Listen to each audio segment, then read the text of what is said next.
Loop 62. 62.1, Train. He woke reading a book. It was a nice book, full of old myths and legends. The relevant part of the book, however, was obviously the legend about the two sisters. Humming, he added the book to his inventory, and pulled out his trusty quest journal. Elements of Harmony.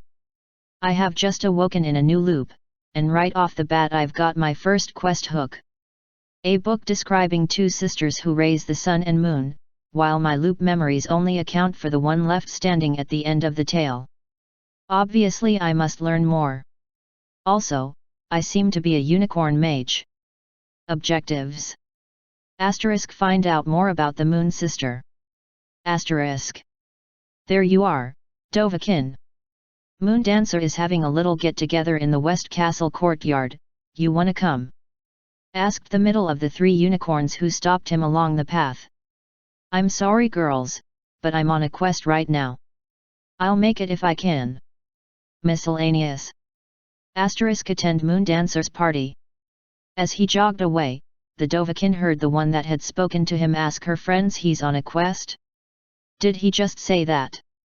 Asterisk. Entering his tower, the Dovahkiin decided to follow his loop memories and call on his follower. Given as said follower was supposed to be a dragon, he naturally used the surefire way to get his attention. Spike.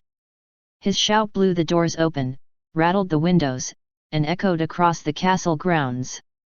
And there he was, laying across the room. Thum, works every time. Asterisk. Bring about nighttime eternal. Well, that escalated quickly.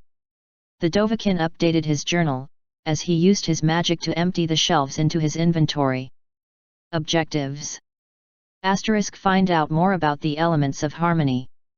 Asterisk, find out more about the moon sister. Spike, who had recovered his hearing at this point, was mildly concerned by the disappearing books, and had written a letter to the princess regarding what he was seeing. She had thankfully replied. Ah, Dovahkiin? Letter for you, from the princess. By this point, most the library was gone. Dovahkiin seemed to be opening the books to random places, reading a few pages, then the book just went pop. And vanished. Ah, thank you Spike. He read part of it aloud, before it too vanished.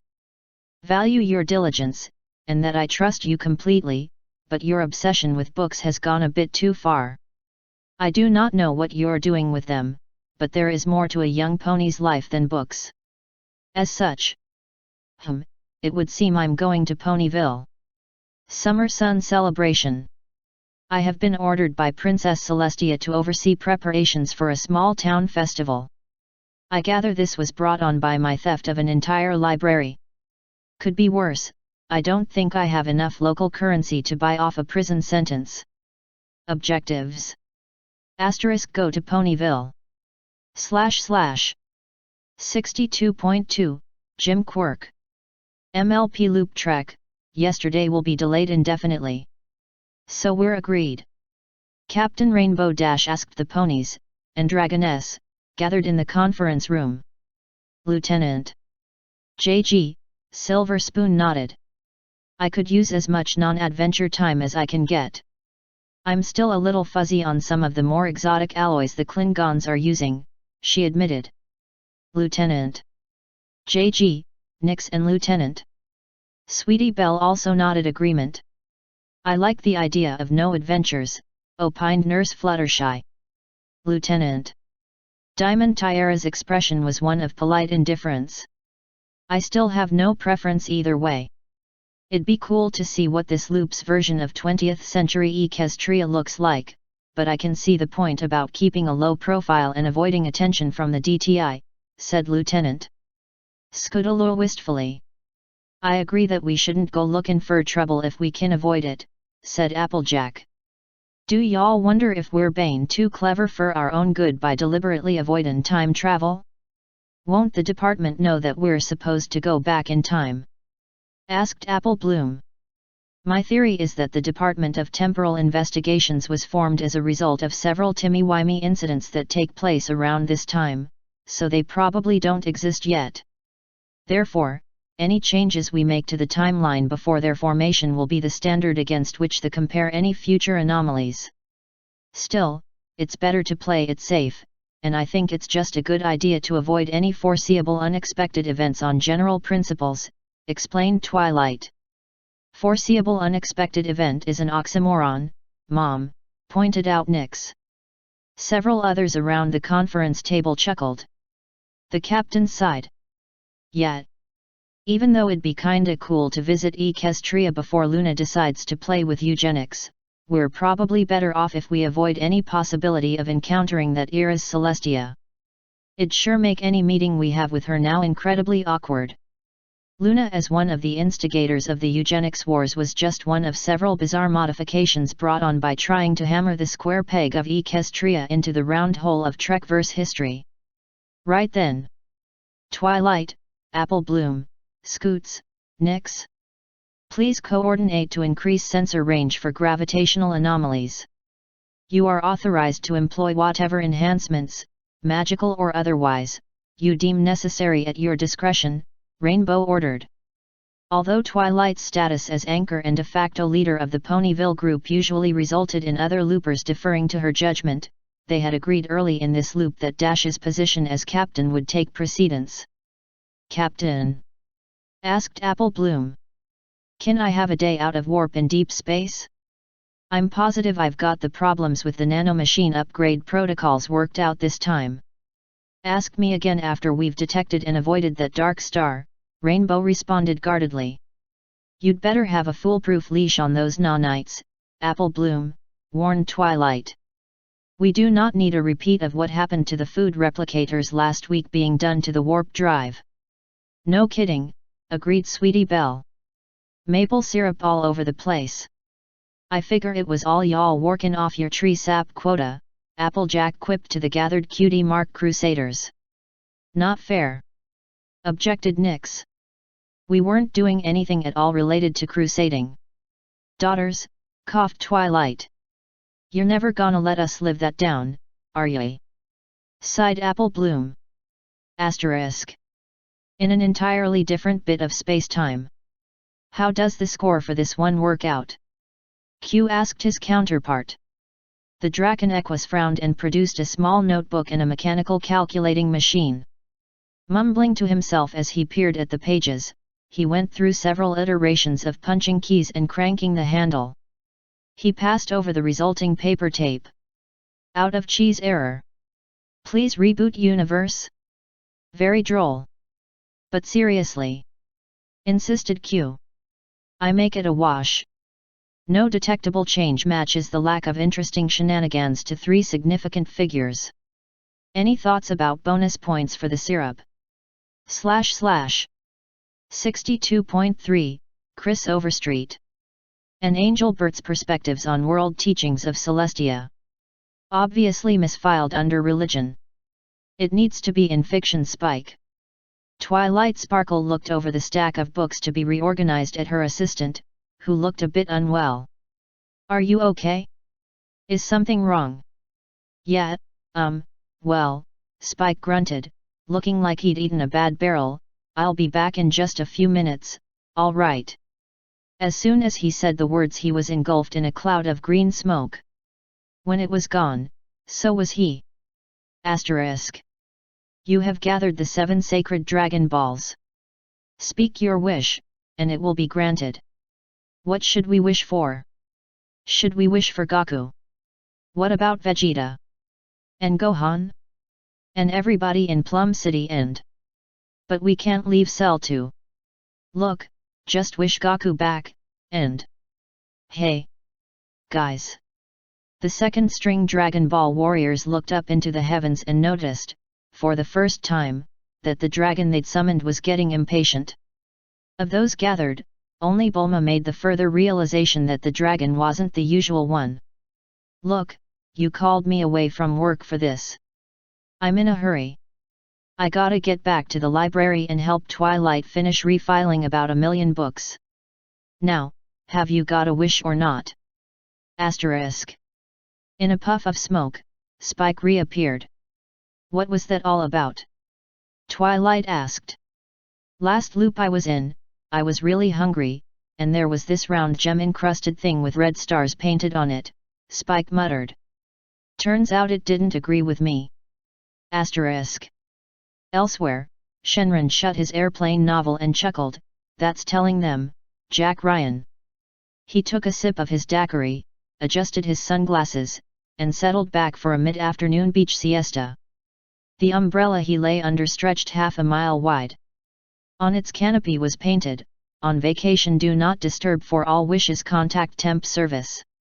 It was a pity this wouldn't last past the current fused loop, by all indications, but, well, it was nice for a dragon to get a holiday once in a while.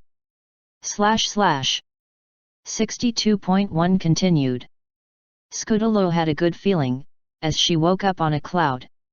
Her loop memories told her she had traded places with Rainbow Dash, and while Philly Dash might fun to see, she was hoping Twilight D go for a near baseline start. This might finally be her chance to attune to a specific element. Going by the time of day, Twilight was likely already in Ponyville. Taking to the air, she started looking for the purple unicorn, intending to take a brief fly over the town, before going to the library. She began suspecting a fused loop when she saw the meadery. This feeling was confirmed when she caught sight of the unicorn walking beside Spike. Blue coat, some kind of stylized diamond-shaped cutie mark. She knew it was something, but couldn't make out more than the shape from where she was. Pony named Scudalo clearing the clouds. Spike was saying, as she came in to land near them. Hey there! That's Scudalo started to say, when a thunderous sound knocked her the last few feet out of the sky.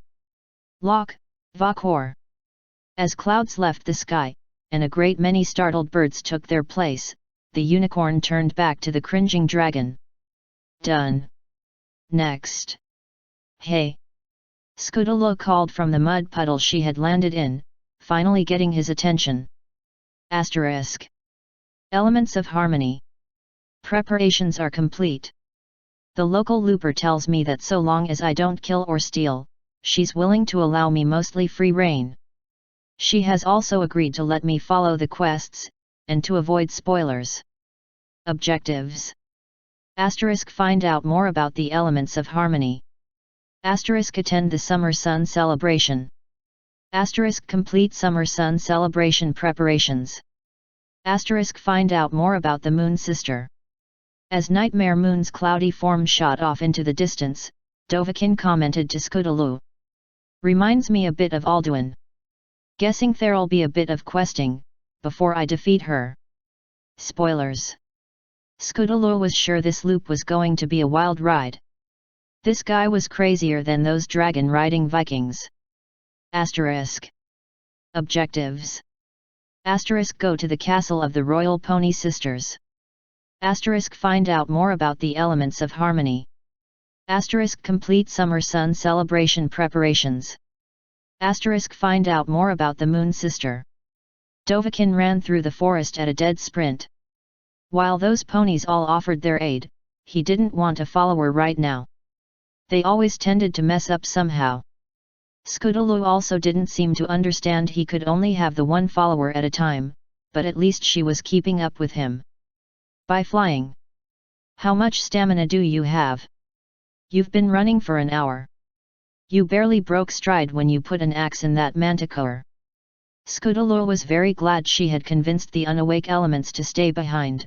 That would not have gone over well with most of them, really. It's those bottles, isn't it? What have you been drinking? She asked, referring to the trail of bottles Dovahkiin had left in his wake. Dovahmead. Not so good on stamina regen, but I'm not stopping for that anyway. Besides, true Nords don't fight sober. He didn't mention the few hundred character levels in stamina. Scudalo flew along behind him, as her mind tried to parse that. Bucket, gimme some of that. We're doing this your way anyway. Asterisk. Watching Dovahkiin deal with the nightmare's challenges would have been amusing sober, and by the time he had ignored the scary trees, somehow speech-checked Stephen Magnet, and launched himself across the chasm instead of dealing with the bridge. Scootaloo was fairly buzzed. Dovemead, as it turned out, was just various forms of Nordmead he had stuck labels on. Some had tape covering their original labels, others had "Hello, my name is" stickers, some even had actual labels. Scootaloo suspected that he had several dozen loops worth of booze in his pocket. While the shadow bolts were being introduced to the shiny black axe and shield Dovahkiin had used to kill the Manticore, she wondered if she'd be able to make it to the Nightmare Moon fight without finally falling over to sleep it off. Asterisk. Objectives. Asterisk defeat Nightmare Moon. Asterisk, optional, use the elements of harmony. Asterisk go to the castle of the Royal Pony Sisters. Asterisk find out more about the elements of harmony. Asterisk complete Summer Sun celebration preparations. Asterisk find out more about the Moon Sister. His loop memories wanted him to teleport behind her.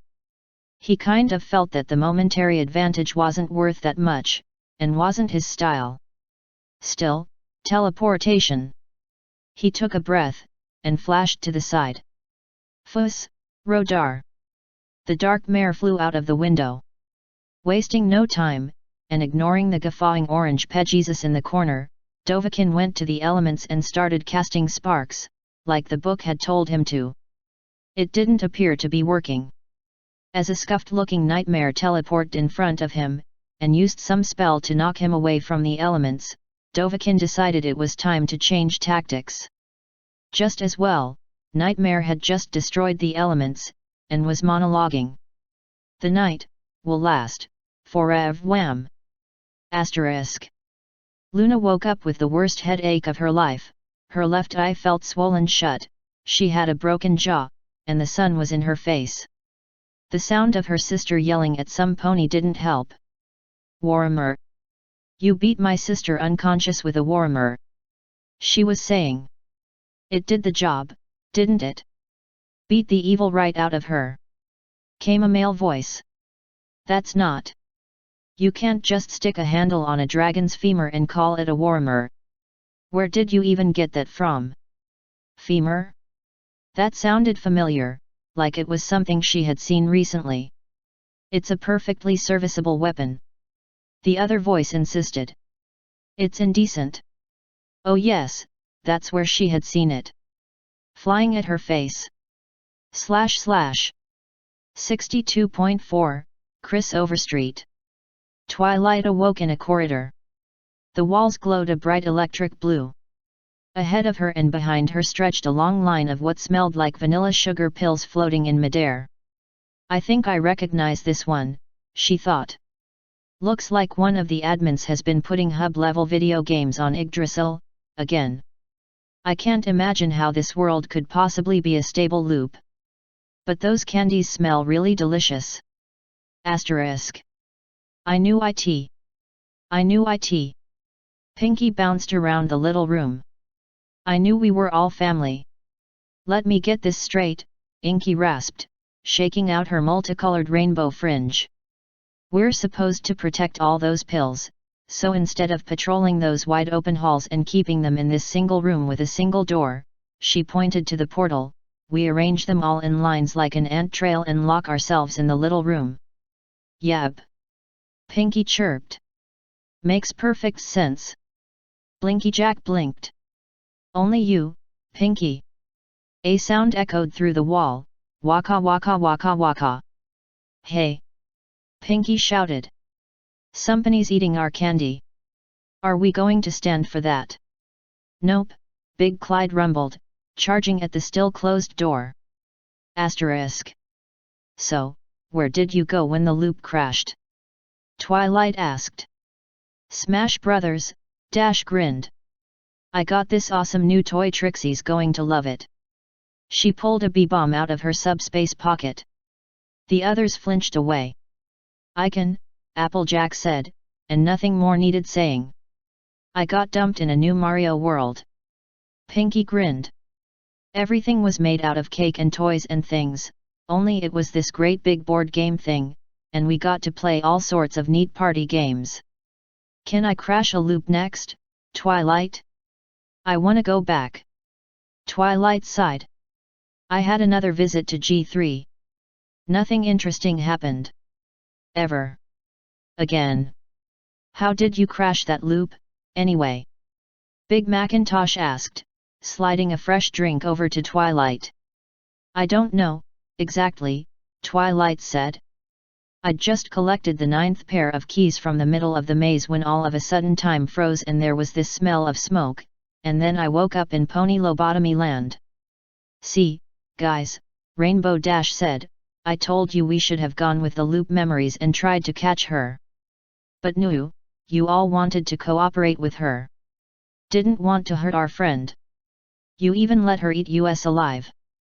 In my defense, Twilight said, looking a little ill at the memory, when you turned blue you kind of smelled like mint. I really like mint. Remind me never to stand between Twilight and Bonbon's herb garden, Rainbow Dash whispered to Pinkie, who nodded agreement. / 62.5, Red Shirt Zombie. Objectives. * lots. Let's not go there. Dovahkiin meandered through the streets of Ponyville as all loopers do, when dazed by their welcome to the Equestria Loop party. His particular path led him towards the river that separated the town from the Everfree. The main bridge to cross between two said landmarks, in fact, was just in sight off to the southwest, while most of it was blocked by a rather squat building, some of it was visible on the other bank. For his own part, the Dragonborn was feeling vaguely queasy. Pinkie's parties never lacked sugary treats to eat, and the dragon meat he'd used on his quest to save Equestria was still hammering him with a hangover. So, Dovahkiin wandered down to the bank, to sit, and rest, and puke up anything he needed to safely. Parties were fine, but some pony as used to isolation, with at most a few traveling companions, as he was could understand why being surrounded by that many bodies made him feel more like he was on a thick battlefield, unarmed and unarmored, than the celebration of victory it was. So he sat at the river's edge, and let his stomach fight itself as he watched the river flow. Naturally, the loops take such sedateness as a challenge. A butterfly, with orange wings striped through with black and white speckles, fluttered up and landed on his nose. The Dragonborn stared at this interloper into his quiet with brief amusement, allowing it to flick its wings a few times as it rested on him as he rested there. Soon enough, it lifted off and fluttered over to the plants sitting at the wall of the short building and the edge of the river, sitting on one. Silvery roots branched off in wild directions, under a cluster of fern-like, cyan leaves with green spots that stemmed from a short stem. Figuring that no reasonable adult would allow poisonous plants near where their children might play, and that he might as well adapt his alchemical ability to the local agriculture, he reached over and harvested it. New quest gained. Finding new roots. Silence, almost in anticipation, filled the air as the Dragonborn realized what had just happened. Slowly, gears ticked into place and several emotions, one in particular, filled his gut. There was only one possible reaction he could have. In Sugar Cube Corner, Pinkie twitched around briefly, then looked up and preemptively yelled "Cover ears!" In Canterlot, two alicorns that controlled the cycle of the sky perked up to the low, distant roar. "What do you think that was?" asked Celestia. "I don't think I've heard anything quite like that before." "Possibly the new looper," said Luna. After a second of attention, she said, "He has talent, but he needs training to use the thumb properly." "I don't even think that's a proper word of power," Celestia said, certainly not in earshot of children. Quest. Improve your mastery of the thumb under Princess Luna's tutelage. The Macintosh Hills were, evidently, named by someone with a talent for understatement. Considering it was snowing at their current altitude, in mid-February, with deserts not quite on the horizon, the Dragonborn was beginning to suspect that said pony's understatement was their cutie mark. Princess Luna was, for no apparent reason, wearing a red jacket with a towel, both pinned under her royal garb. Now, then. What have we learned? Total control, he said, without hesitation. Good. Use the diaphragm. Yes, and most importantly, passion. Right. So now that you have the elements of a good shout, let's hear one, she said, pointing at the peak above. A quick inhale, to what felt like full lungs, and fuss, Rodar! Shouted the Dovahkiin, in the direction indicated. The air rippled as the shout passed through it, and the snow above started sliding towards them. Luna grunted disapproval as she watched the avalanche approach, then inhaled. Fuss, Rodar! Her shout made his sound like a civil conversation, and reversed the direction of the avalanche, up the mountain's side and over the peak. Disappointment crossed her face as she looked back at the Dovahkiin. You're going to shout for me like that? Louder! The Dovahkiin pulled in another breath, trying to pull in more than he thought he had the last shout, and pushed this fuss, Rodar! Out! Another avalanche, bigger than the last one, slid loose of the mountain, towards them. Luna's annoyance was clear as she yelled louder. At him, in the traditional royal canterlet voice, from 3 feet away. A hoof pointed at the incoming snowslide. This time, the Dragonborn didn't hold back. He inhaled, past comfort, past tension, until his lungs felt overfull and burned with tension inside him. He then looked to the 2 close mass of cold approaching, and buckled his gut, from belly button up to his ribs, as hard as he could, as he shouted fuss, Rodar! At the incoming snow. Impossibly, the snow's speed buckled, as it somehow split, buckling into 2 streams of snow. What came down, nowhere near as massive as the initial avalanche, slipped past on either side, almost politely. A triumphant smirk crossed his face as he looked to his mentor, who had an eyebrow raised. Princess Luna's initial response was a bored "hey." She then inhaled, seemingly mildly, and yelled fuss, Rodar! Into the distance. The air rippled on its way to the next mountain, where it knocked the ice cap atop the mountain clean off, causing it to, well, sleet its way down the opposite side. That's what we're going for. Try to keep up. Objectives. Improve your mastery of the thum under Princess Luna's tutelage, while helping her landscaping project. / 62.6, Lord Cersei and Vulpine Fury. Everything is going to be just fine. Great. Good job, Tara. Alright, that looks like a wrap everyone. Pack up, and we'll get to editing. Tara Strong, or, as she was known most loops, Twilight Sparkle, shook her head as she stepped out of the recording booths. It always felt odd to sing those familiar songs without the subtle tug of a true heart song pulling it all together as a whole. Still, probably her favorite part of this loop was getting to record as herself. Though, providing the voice of Raven from the Titans was still odd. We don't even sound alike. Honestly. Silver Spoon's jaw dropped. She knew that she had been an actress and opera singer this loop, and had been suitably impressed with her body's vocal talents, but here she was in a studio in Vancouver singing one of the most basic lullabies from back home as a demo for some cartoon. My Little Pony. My Little Pony, ah ah ah ah. That's beautiful, Shannon. The musician beamed from behind his keyboard. I'm so glad you got back from Europe in time for this. How was Prague? He paused, seeing the tears in his singer's eyes. Are you all right? Silver felt a fragile smile tug at the corners of her mouth. Nat, that theme just means a lot to me. Are you going to be okay to demo this next song? I heard that due to double casting the show is going to need singing voices for a lot of the main cast. Andrea can pull off one of her characters, but the other one is scripted for a lot more range. The character is pretty energetic. Here, let me play you some of the spoken dialogue, and we'll see if you can match well enough. Silver smiled at the familiar voice coming out of the player. I think I can manage it. Just let me compose myself and I'll be right back after a bit of sight reading. She hummed to herself on the way to the water fountain. When I was a little filly and the sun was going do ow ow own. / 62.7, Dalk sign.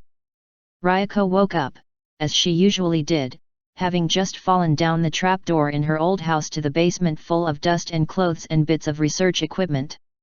After digging around a bit to find Senketsu and confirming he was awake, her cell phone started chirping. Yeah. She snipped into the thing. It was always interesting when Satsuki called her before they were ever supposed to have met. What do you mean I need to get to your place ASAP? What's wrong? Satsuki? Oi, Kiryuin. She hated it when people hung up on her, but that was fine. She'd get to the Kiryuin mansion and yell at her there. Pulling out a grappling hook from that one loop she spent as Batgirl, she shot up and smashed her way through the closed trapdoor. Her last angry thought as she mounted her bike right out of her pocket before she ever hit the ground was that someone better have a good reason for this.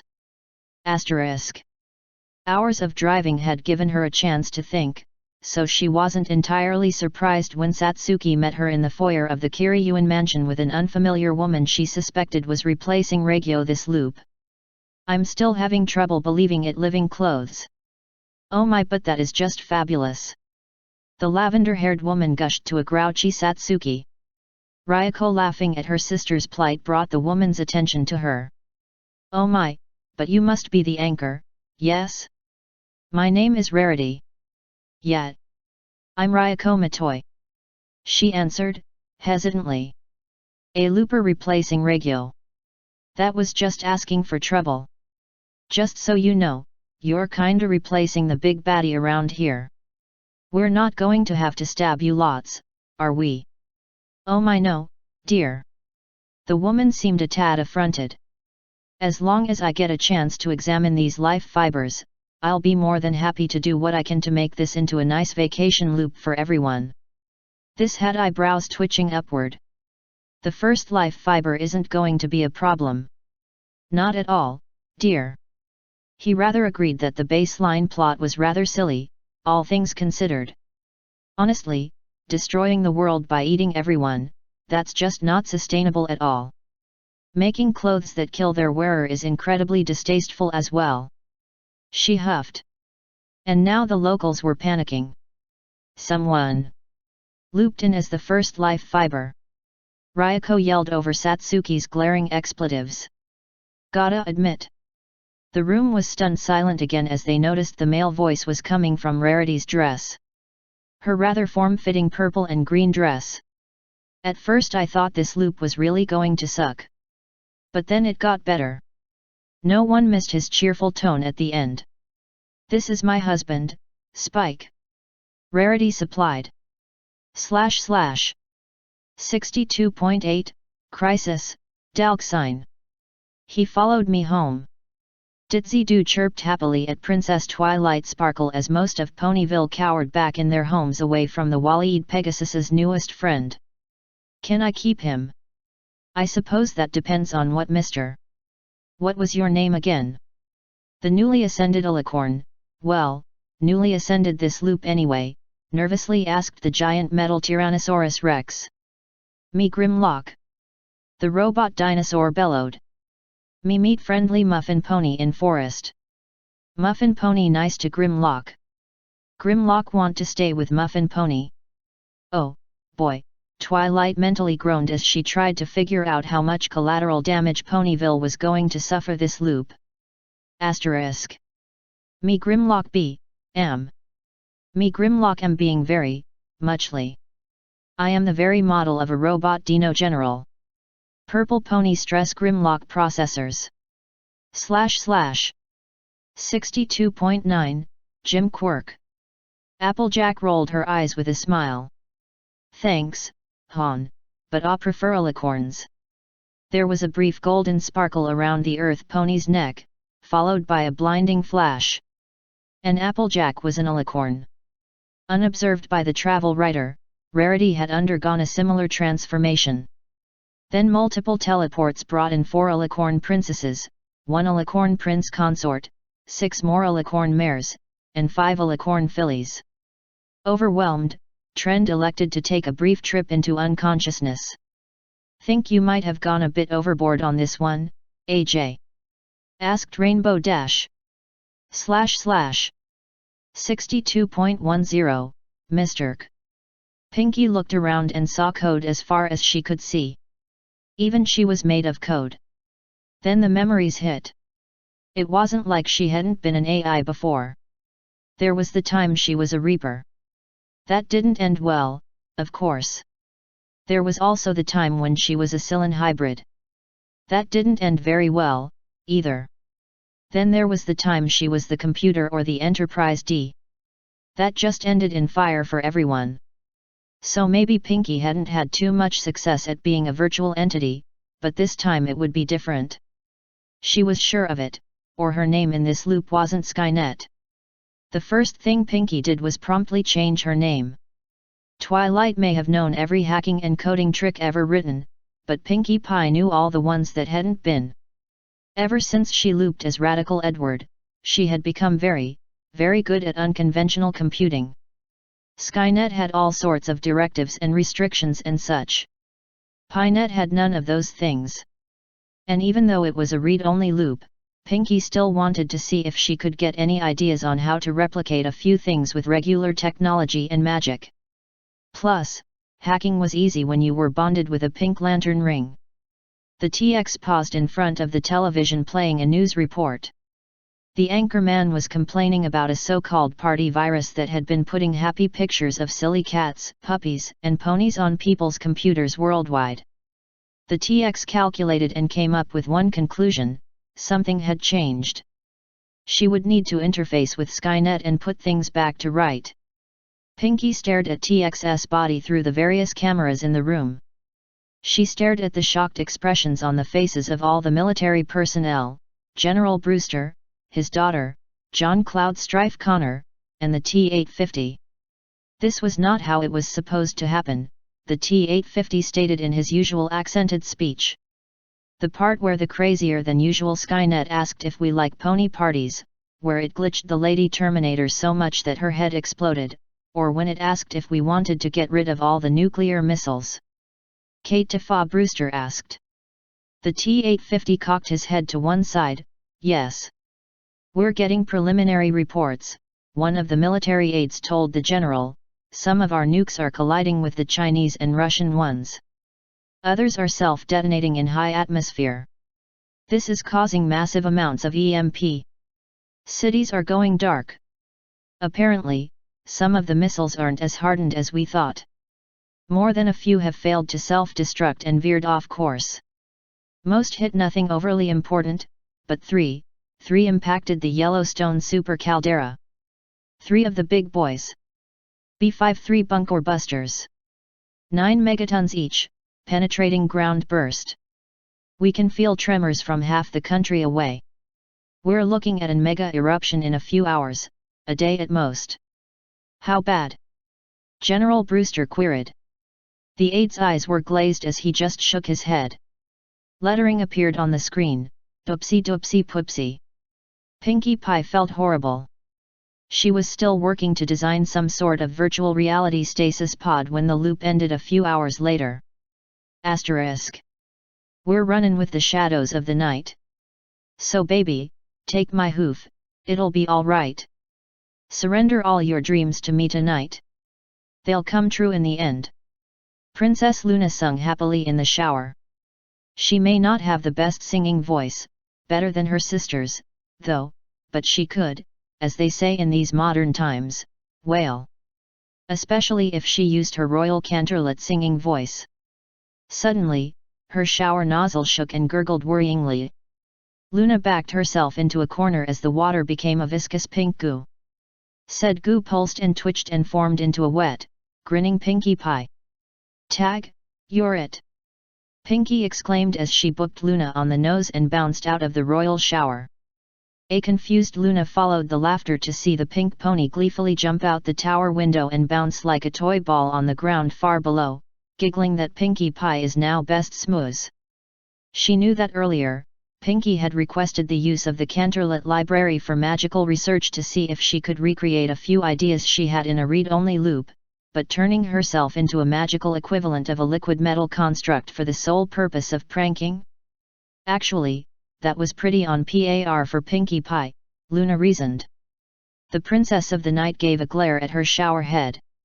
For the next few loops, she was warming up a cloud with her magic and flying through it a few times.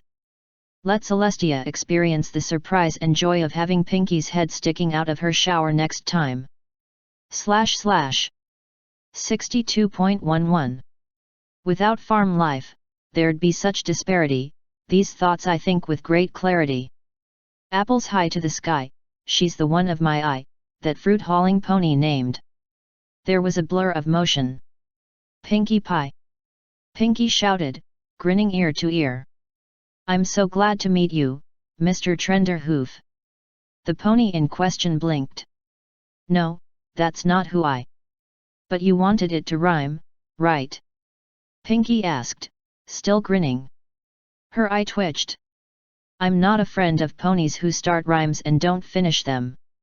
Applejack made good use of the distraction to head for the rail station. Well, I must admit, that had style, Rarity allowed, trotting alongside. How'd you rope her into it? Cake. / 62.12, Angel Form. In the capital, and currently only, city of Gobwin Knob, a spell was being cast. A spell that would, hopefully, save the side from its seemingly inevitable destruction. A spell, to summon the perfect warlord. What it actually summoned, was a little off the mark. Even more so than usual. Cutie mark Crusaders World Conquerors. Yay! Asterisk. In a clearing on the edge of contested territory, barbarian warlord Jillian Rainbow Hammer awoke in the saddle. After taking stock, she sighed. Well, at least I still fly this loop. Oh, you don't have wings, how horrible. Startled, she looked down at her mount, taking a closer look at her memories.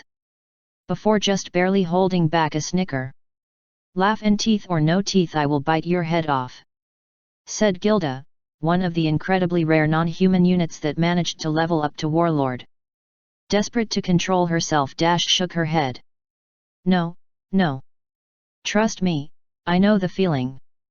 A head turned towards her, and after a moment got the impression that the creature was trying to raise an eyebrow it didn't not actually have. Really?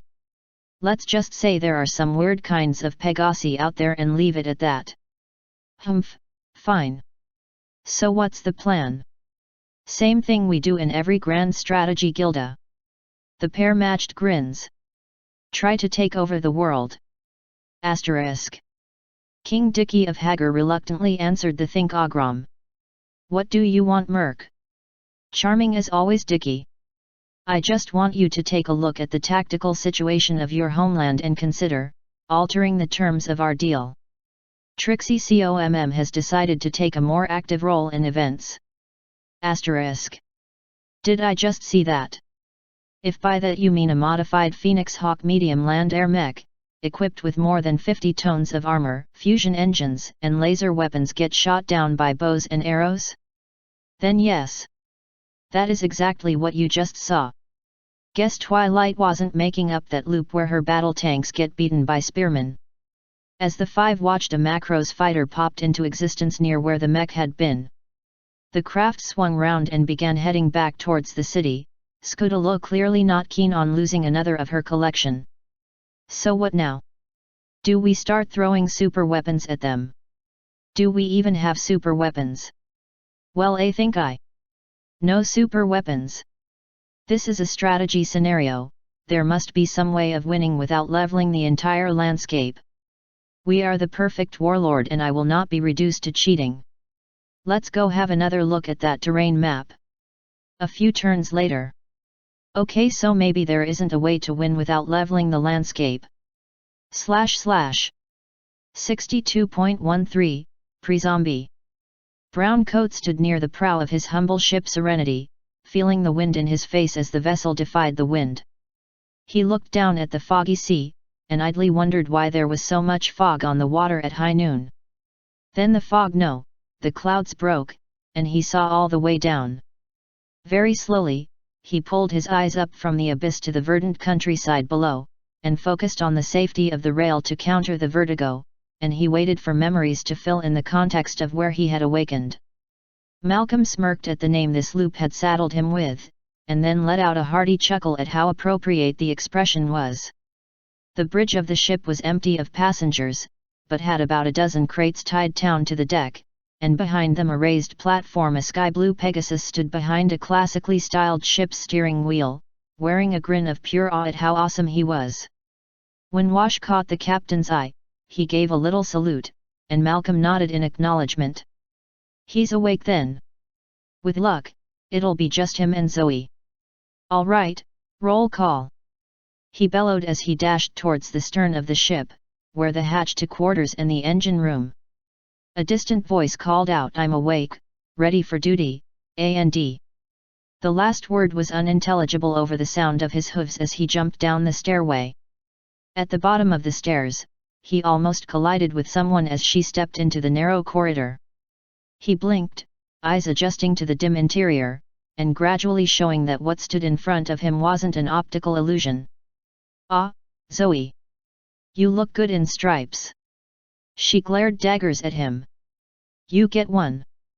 Thank you for not spending it in front of my husband," she said in a firm voice. "Right. Secured the engine," he said, not bothering to respond to her ultimatum. There were bigger things to worry about.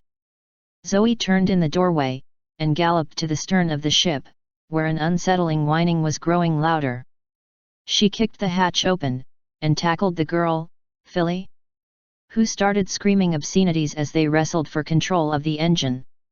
Malcolm stepped in to find their engineer in a chokehold, a horn on her head glowing with a strange yellow glow, matching the glow from the large cylindrical engine, which sounded like it was still accelerating up to dangerous levels. On a hunch, he bopped at her head, and the light tap fizzled the magic. The engine almost immediately slowed to a normal running speed. Asterisk. With no passengers, and their engineer constantly struggling both physically and magically, it took almost 10 minutes before she was successfully dragged out of the engine room, and the hatch shut behind them. It was only the fact that the hatch didn't have a deadbolt like the one on the baseline which had saved the ship. Malcolm gave a sigh of relief, which was cut off when Zoe groaned.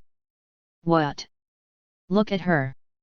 That magic isn't line of sight," she said as she reached out to disrupt the unicorn yet again. Asterisk. On the deck, Malcolm locked his best friend in with someone he had once seen as almost a daughter, and screamed at the pilot/helmsman/helms pony. "Land the ship, land the ship, land the Gorham ship. She's awake and she controls the engine with her mind." Horror flooded Wash's eyes, and he pulled a lever to pour out hot air from the massive balloon above, and they dropped out of the sky like physics suddenly noticed the ship was designed for water, not air.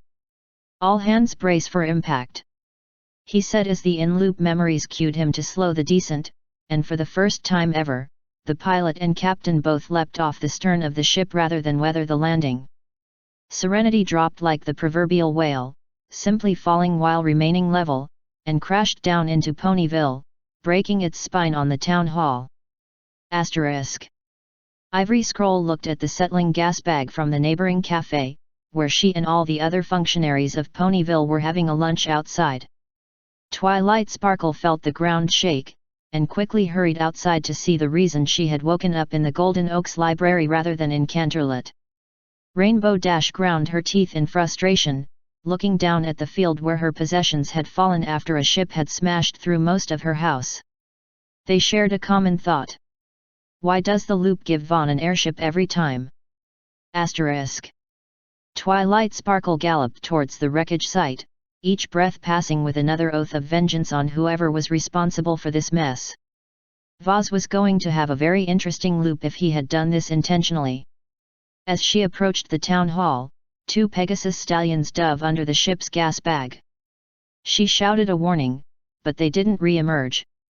Disaster sites were notoriously unstable, and just because the mess had stopped moving didn't mean it wouldn't start moving again, suddenly changing a clear path into a dead end and adding another to the list of victims.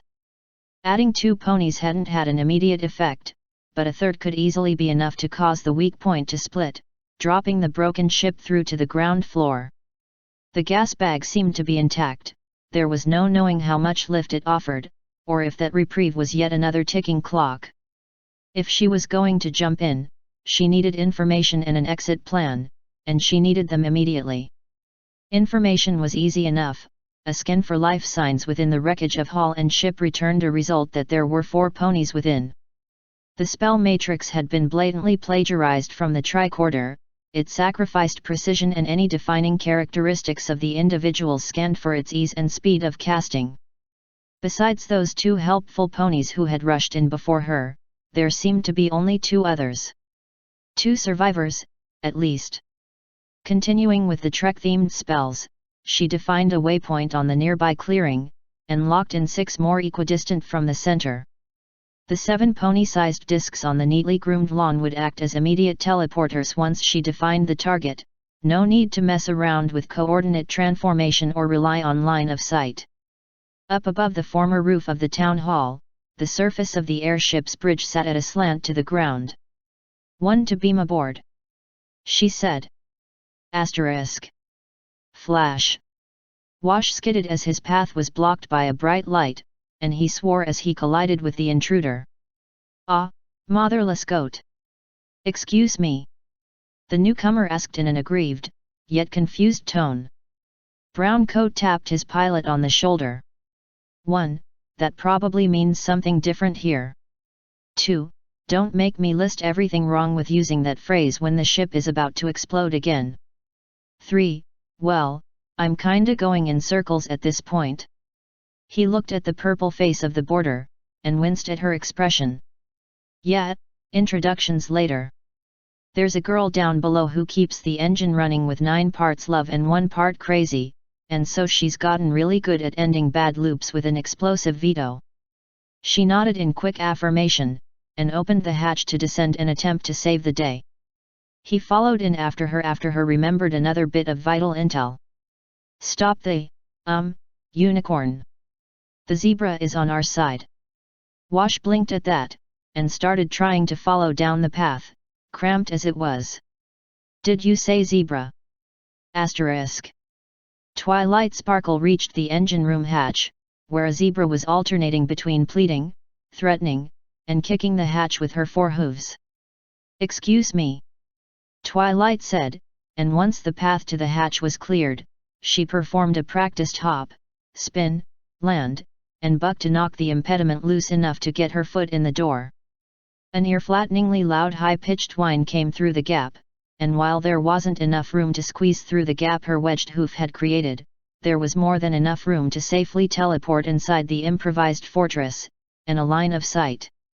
"Excuse me," she said again, this time being loud to be heard over the sound of the engine inside rather than to impose the illusion of "I know what I'm doing, don't ask questions." There was no response, save for a thump on the other side of the hatch as her adversary attempted to close the blocked open hatch door. The whine of the massive motor increased a step in volume. "Could you please turn down the noise? It's really rude to wake the neighbors with music, and that's not even music. If you really want to blow up the engine, you might as well fix the rest of the ship, and feed it to a dragon to see if he can handle the overload. The brakes are the pedal in the middle. You can't go 0 to 60 by starting with the revolutions that high, you'll shred the gearbox." Twilight sighed, and rested her forehead against the door, her horn practically buzzing from waste magic being thrown off by the ship's thermic engine. "If you're so insistent on blowing up the town, the least you could do is tell me who's killing me this time." The engine didn't quieten, but it stayed steady for a long pause. "I'm not killing you. It just keeps coming back, and everyone else forgets. Serenity forgets everything I've done for her, Simon forgets I even exist nearly every time, sometimes the Gormverse forgets I existed and sticks me somewhere even worse. They don't always forget. Just because Serenity isn't awake yet doesn't mean you should hurt her. There are probably just as many loops where Simon is awake without you, that doesn't mean you can just hide away from life every time it's different. Twilight said, tempted to whine in sympathy with the engine as it spun around at a speed that just needed one jostle to explode outwards if it was vulnerable to speeds this high. Suddenly the door swung inward, and Twilight tumbled into the room. Lengthwise down the room hovered a massive stone shape like a teardrop with a point on opposite sides, hovering between two small black pillars. The whole thing was wrapped in a dense layer of engravings and raised bevels, and it was throwing off enough waste magic to make Twilight's fur stand on end. Look at her. She's different every time everything resets, it's always something wrong, a big thing or a little thing, but she's never the way she's supposed to be. Is she talking about the ship? The engine? Twilight gulped, and after futilely pressing at the shutdown glyph on the nearby pillar, which was immediately overridden by the young engineer who had poured her heart and possibly her sanity into the massive thermic engine, she asked, and how do you bridge the gap between the idea that, she forgot how she's supposed to be, but seems to be trying her best to meet your expectations, to the far edge where it's okay to destroy it, sorry her, every time she's not perfectly back the way you remember. / 62.14 I have no idea how we did that, Barry muttered, looking at the Discord statue. The elements are a little strange for the first-time user, yes, Twilight agreed critically, removing the honesty and loyalty necklaces from their place wrapped around her wing base. Want help getting yours off? Nah, I'm good. Barry flailed her wings wildly, sending laughter and kindness flying off into the middle distance, before lifting generosity down more normally. Okay, how do these work? This kind of loop. Nod. Okay, so we're obviously in the places of Celestia and Luna, and we're going to rule Equestria. Twilight pondered for a bit. I suggest you handle the question of agriculture, foods, and drinks. It is my specialist subject, Barry agreed readily. Anything else? Yeah, there's almost always something, which means one of the alicorns, usually not me, ends up with 1,000-year timeout on the moon or something. Twilight shrugged. By now it's expected. Well, I can't say I'm entirely happy about that, Barry shook her head, then started getting distillery equipment out. Well, I'll try to make sure that our subjects are happy. There, Barry said kindly, patting the stallion on the back. It happens to everyone sometime. Thanks, the pony gasped out. Sorry for bothering you, Your Highness. No, it's fine. My pleasure. Barry passed him another shot glass. Try this one, it's good for melancholy. The triple distilled grape champagne had him out like a light in seconds. Ha! Must be something off with that batch. Barry sniffed it. Nothing I can tell is off. She sipped some, swirled it around her mouth, and swallowed. Now that's strange. I wonder if they're all this strong. *. The wine dark purple alicorn staggered to wakefulness. Okay, new rule, she groaned. No sampling all my latest batches in one go. She shook her head, and looked around. A cratered moonscape stretched as far as the eye could see. Oh! With a pop, a note appeared next to her. Twilight here. Sorry, Barry, I don't know if you can come down again. In case you forgot what was happening, you were drunk and trying to use the elements, and I think they sent you up to the moon. Give coming back a try, but if it doesn't work then use the back of this paper to write to me. Okay, drunk driving the elements is a bad idea. Noted. *. Rejoice, called Spiked Punch, resplendent in her war armor. The happy hour shall last forever. It already does, a cheerful pink pony told her, passing her some liqueur chocolates. Oh! Cool. Barry dumped her armor. That stuff chafes anyway. Okay, where's the pub? *. Thanks for taking it so well, Twilight said, wincing. Sorry about the whole mess, I feel responsible. Nah, it was fine. Barry shrugged. Glad to get it out of the way, to be honest. Anyway, once I realized I was up there for the duration, I just took my best projects out of my pocket to age them and had a nap. She held up a calendar. Not sure about this growing festival, though. Themed holidays are a thing for this kind of loop. Twilight pulled some notes from her pocket. The idea is, you're the goddess of fertility and plants, and you usually have a crushing hangover. Barry gave her a look. Okay, so it's a stereotype. Anyway, the ponies of the farms take on your headache, so you can do the work to grow the crops. In practice, that means that the entire food-growing population get piously blind drunk after planting season in your name, and everyone else does it because it's nice to let off some steam. Another one of your bright ideas, then. Twilight nodded. Neat. Hey, can I join in next time? Sure, don't see why not. Just one warning, don't try my student's Jaeger bombs. Twilight winced. My student this time is Trixie, awake Trixie, and, well, bomb isn't a metaphor. Asterisk. Twilight, I don't think I like this holiday anymore, said Barry, the day after the harvest festival. Oh? Why's that? Well, I can agree with the idea that every pony gets staggeringly drunk, but the problem is that they don't leave any for me.